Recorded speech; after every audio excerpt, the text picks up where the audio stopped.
While the Obama administration is busy pushing for immigration reform, the president is guilty of not enforcing the laws that are already on the books.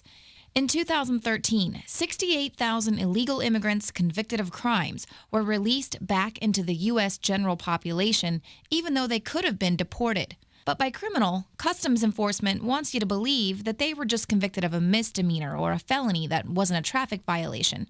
But in actuality, ICE released 36,000 criminal immigrants whose crimes included 193 homicide convictions, 426 sexual assault convictions, kidnapping convictions, and 1,075 aggravated assault convictions. Texas Rep. Lamar Smith calls this a president-sanctioned prison break.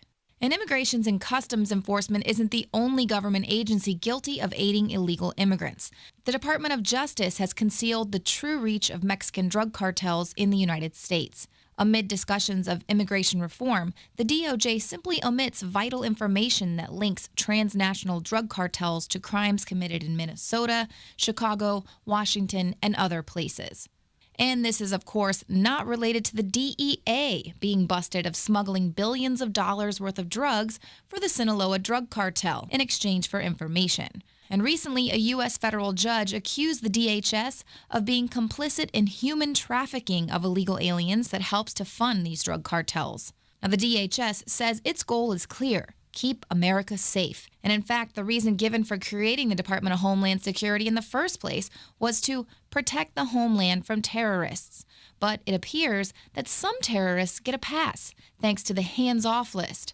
I'm not talking about the no-fly list that has foiled terrorists like this 8-year-old or this toddler or this 4-year-old from boarding a flight. No, I'm talking about the hands-off list, a list that permits individuals with extremist ties to enter the country on a red carpet. The disturbing details of the list were made public by Iowa Senator Chuck Grassley, who obtained DHS emails.